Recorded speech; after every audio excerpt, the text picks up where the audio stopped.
am now going to introduce our speaker today. We have Commissioner Leslie Richards. Leslie is a businesswoman. She's worked in the planning and engineering fields for the past 2 decades. She's developed annual long-range plans, managed a multi-million-dollar infrastructure projects, including bridge rehabs, road repairs, streetscape improvements, trail and park developments, environmental assessments, and feasibility studies. Leslie is the Vice Chair of the Montgomery Board of Commissioners, Chair of the Montgomery County Board of Elections, and a board member of the Delaware Valley Regional Planning Commission. Prior to her service to the county, Leslie served as the Chair and Vice Chair of the White Marsh Township Board of Supervisors. Under her leadership, the township completed major stormwater projects, preserved over 400 acres of Erdenheim Farm as open space, and balanced the budget for 4 consecutive years without raising property taxes. And Leslie, you also, isn't that the township which is William Jeans Library, isn't? And you also worked, and they've renovated the William Jeans Library, which is fabulous. If you haven't been out there, it is awesome. They really did a nice job with the project. It looks really good. Leslie also heads the planning, transportation, economic development initiatives for the county. She is a graduate of Germantown Academy. She's also a graduate of Brown University, where she concentrated in economics and urban studies, and she's received a Master's of Regional Planning from the University of Pennsylvania. Please welcome Commissioner Richards.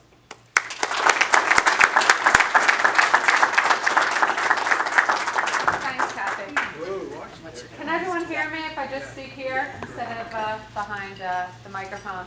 Thank you so much for having me here today. I feel like that was so formal, and your meeting is so nice, casual, relaxed. I love the camaraderie. I've spoken at many Rotary events throughout the county, and it always strikes me the friendships that are formed while you're all doing great things for your community.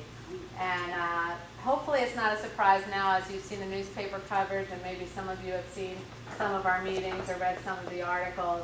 But this is how it feels up at the county now, and it feels really good. We're all working really well together. I feel like I'm among friends up there on the 8th floor over at Montgomery Plaza, as well as in the courthouse and in Norristown. We don't always agree, as I see here. We don't always agree. And while I don't always understand why you all don't agree, I'm sure there's a lot of backgrounds and a lot of old stories there.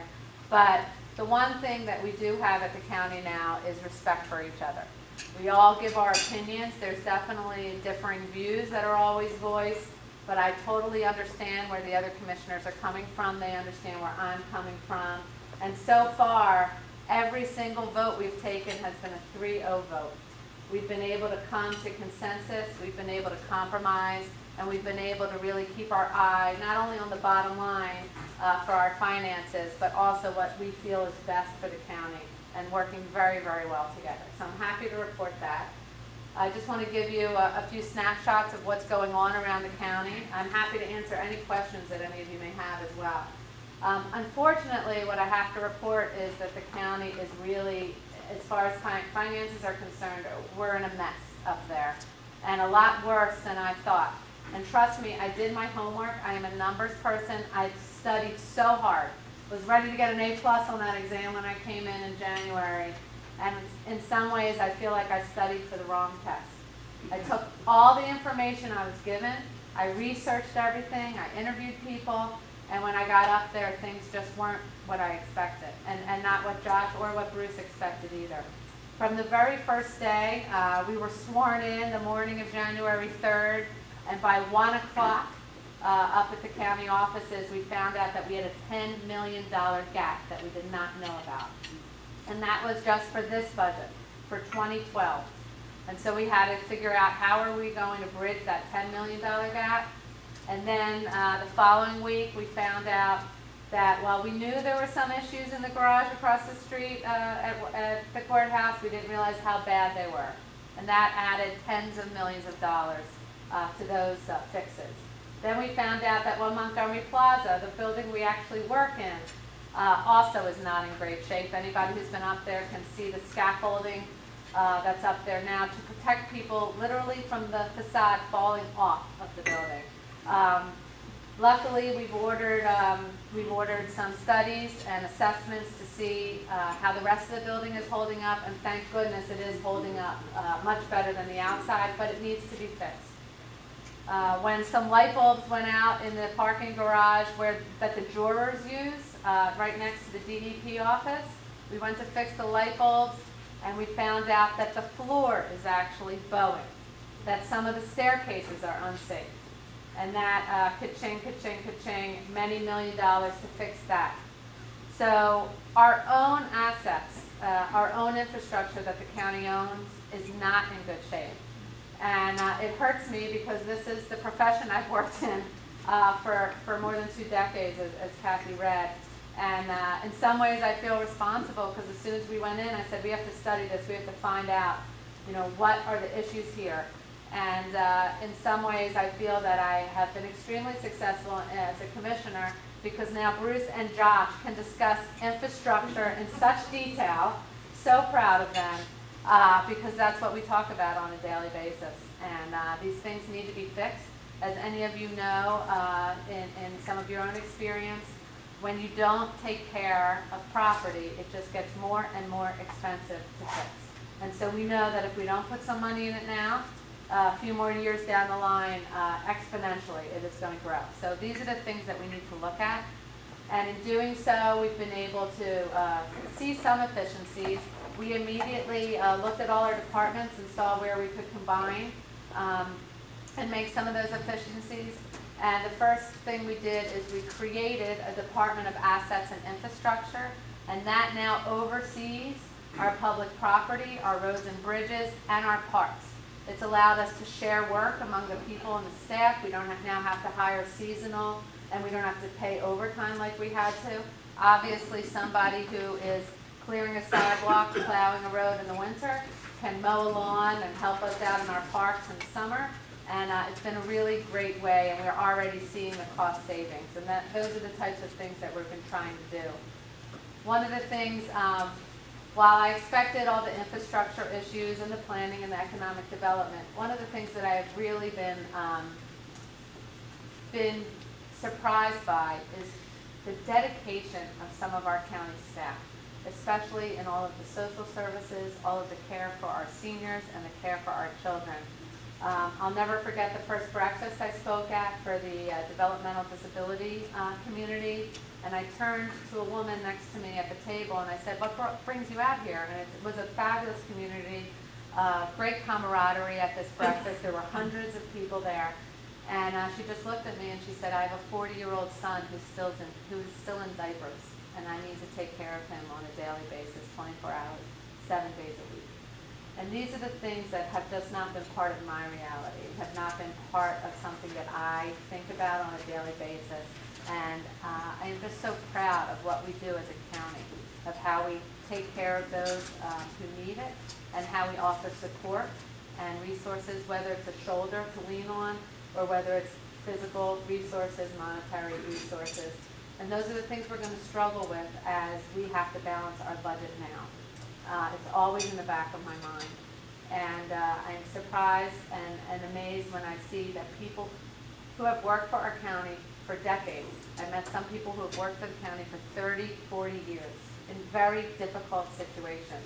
I was very happy to see our juvenile probation officers, how dedicated they are, how they really want to help children who have been led either down a wrong path, and some of them, they have dysfunctional families. Some of them, their parents have turned their backs on them. Their parents are dealing with drug use and other issues that they need to work through. And maybe they've been placed in foster situations that haven't really been the best for them. And they've had nowhere to turn. And it's just so heartening to see how dedicated so many of these people are. And that has been such an upside to being in this position since January. And something that I look forward to as I travel around the county. I'm looking at Al right now. I just had a conversation. It's no secret one of my favorite places to be is with our planning commission. As a planner, I love to go down there and see what they're working on. And we're talking about the identity of Montgomery County. What is it? How can we define ourselves? What should be the vision for the county? And as we move into a comprehensive planning process, that's a big part of it. And one of the suggestions was, well, maybe we should ask the kids in the county. What is it? Can they draw a picture? What do they think of when they think of Montgomery County? And the first thing I thought of is, all three of my children would have drawn a picture of Elmwood Park Zoo, because to them, that is what Montgomery County is all about. And they particularly were always fascinated by the black jaguar. I don't know if he's still there or she's still there, but as when I grew up, that was always our favorite visit when we came to the zoo. That's a sheep. Oh, a sheep. Thank you. Well, good. I'm happy to report that.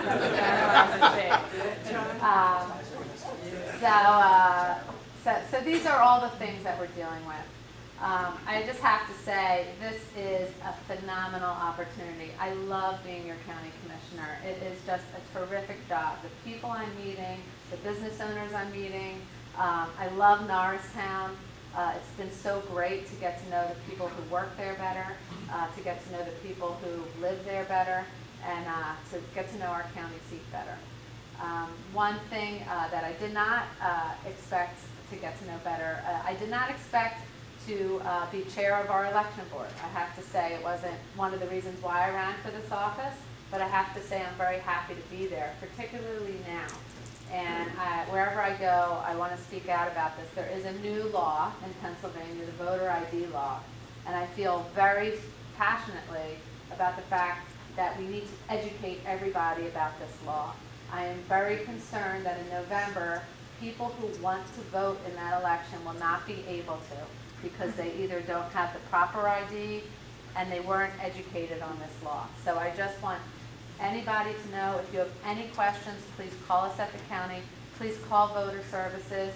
And we are hosting in 2 weeks, on Thursday, July 26th, we're hosting a public meeting at the community college in the science building, where anybody who has questions can come, ask questions. If you don't know whether or not your ID is valid, we can tell you there. Of course, you can call us anytime and we'll answer those questions as well.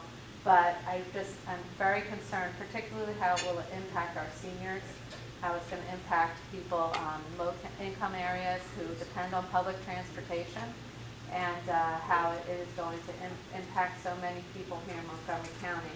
It was just announced the numbers in the paper that there are over 40,000 people in Montgomery County, registered voters, who may not have IDs. They are not in the PennDOT system, and they cannot track them to have driver IDs. So this is something that we're working on, and if anybody here has any questions or any concerns, please let us know. You can call me personally, you can call our Voter Services personally. And that's the last thing I'd like to touch on. This Board of Commissioners really prides itself on being accessible and being transparent. We have traveled to as many of the departments as we can, and we are going to do them all. We've also run town hall style meetings. We just released a new employee handbook. There was some question about it. So what we did is we did various meetings in all different areas, over at the Human Services Building. We did it over at the Emergency Services Center. We had them in our own building, making sure we go out to people and answer questions face to face. We do not want rumors to snowball because people don't have accurate information. And I'm honest in saying we're not always going to be able to give you the answers that you want to hear, but we are always going to give you an honest and accurate answer to any question that you have. And that is something I firmly believe in, and I know Josh and Bruce feel the same way. And we're very proud of how things are moving forward that way.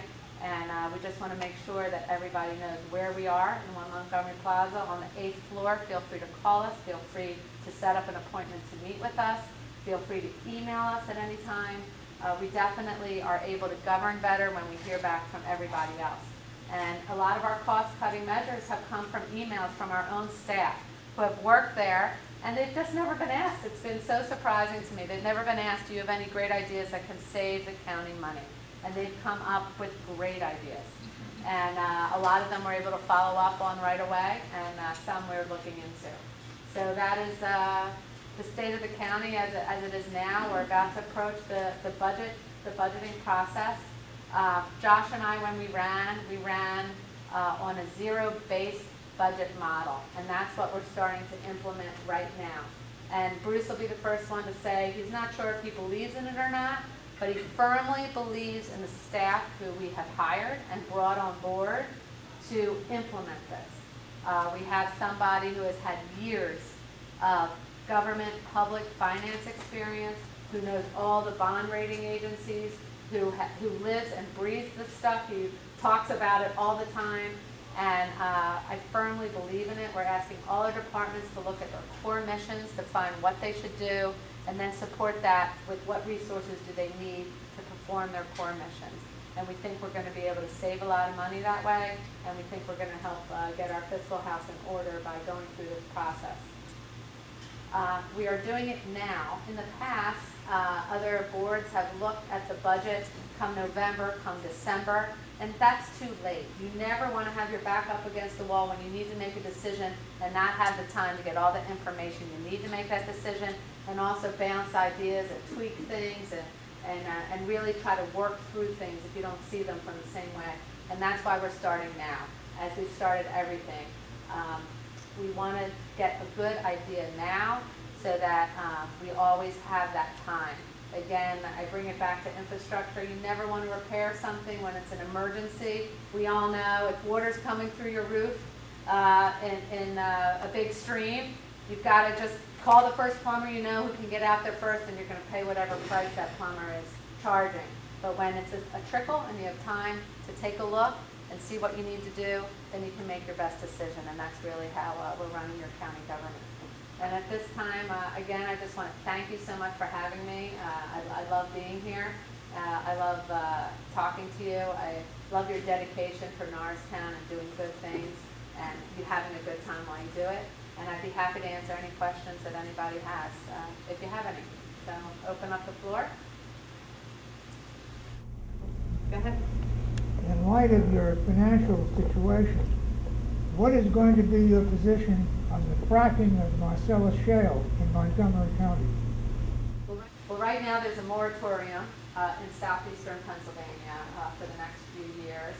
And the articles that I am reading right now says that the industry itself is slowing down a little bit. I particularly am not an advocate for fracking. I'm very concerned about how it hurts our environment, particularly our water quality.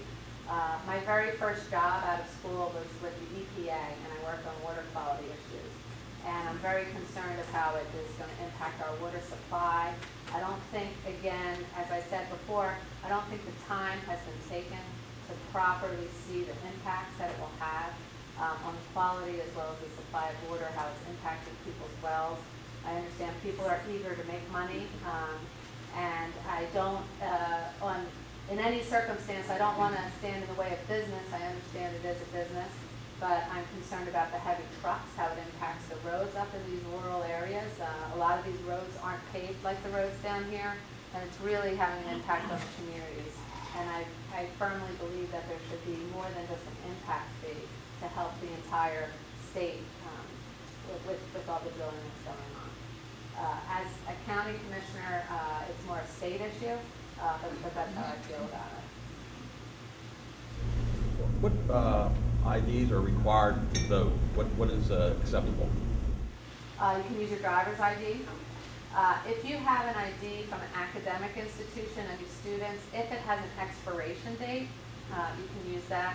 If you live in an assisted living community, any type of senior center, you can use those IDs if it has an expiration date on.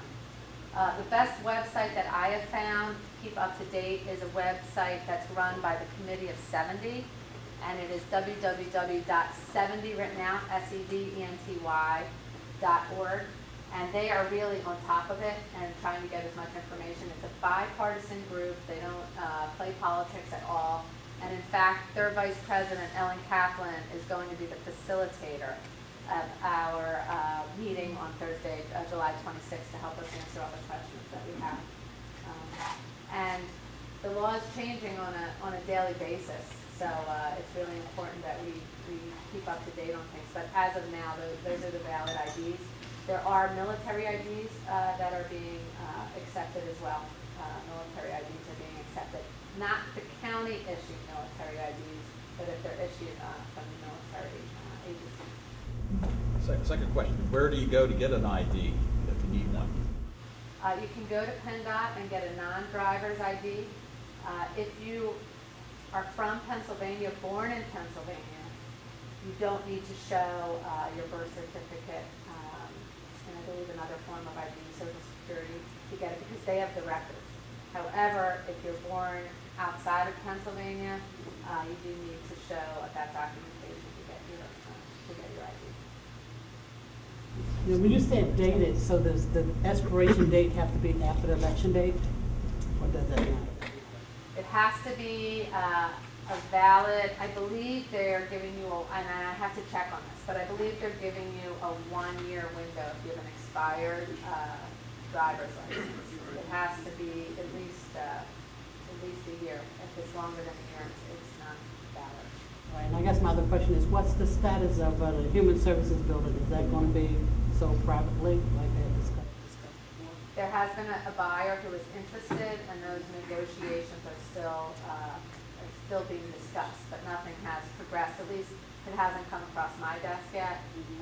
But I know that there has been some discussion, and I know that it is ongoing.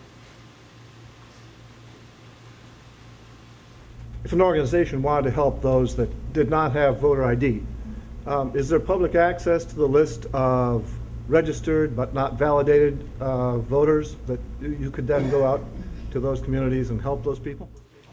Yeah, the list exists.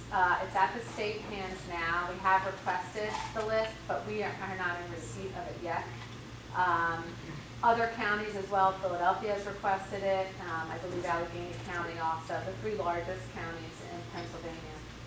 And we're waiting to get that list, and then we're going to be reaching out to all registered voters, not just the ones who don't have valid IDs, to make sure that they understand where they can go to get the valid IDs. People worry we'll miss somebody who doesn't come through them. If you wanted to know what you can do, seriously, ask your friends if they have valid ID. There are ID clinics going on in Norristown, and we can get you the addresses and the dates of those clinics for people to obtain IDs. Give somebody who doesn't drive a ride to a PennDOT center to get their ID.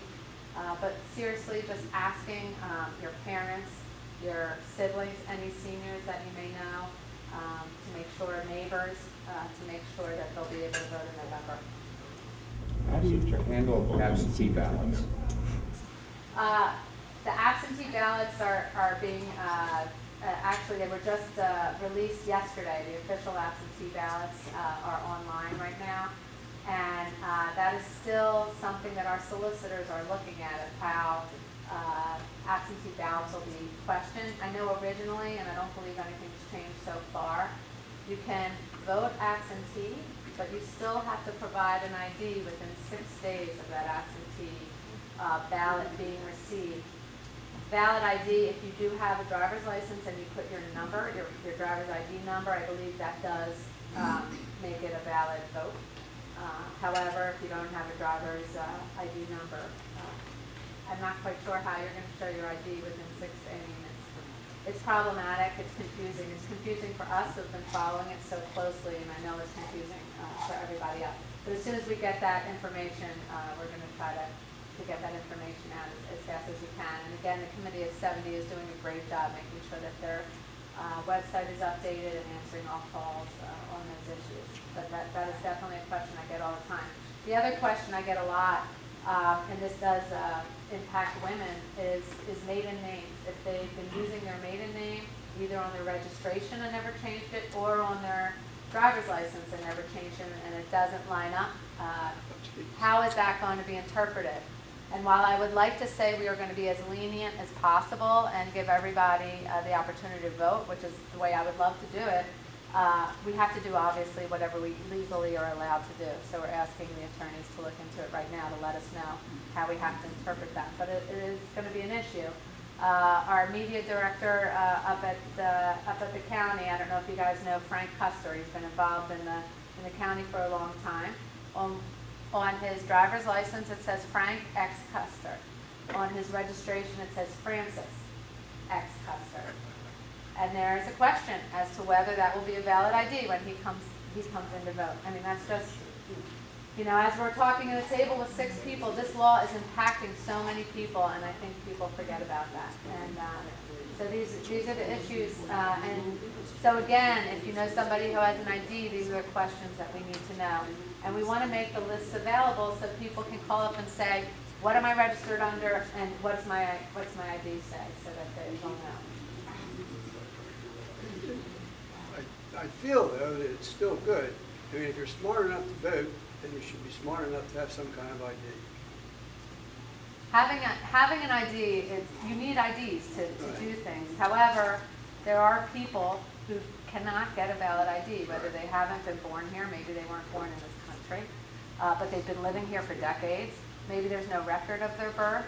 Maybe they don't drive and they've always used public transportation. Well, I understand. There are some people who can't get the ID, but having an ID is something I believe, you know, it's a good thing, and you need it. You need it to do a lot of things here, but unfortunately not everybody can get it. Any other questions? Well, thank you so much.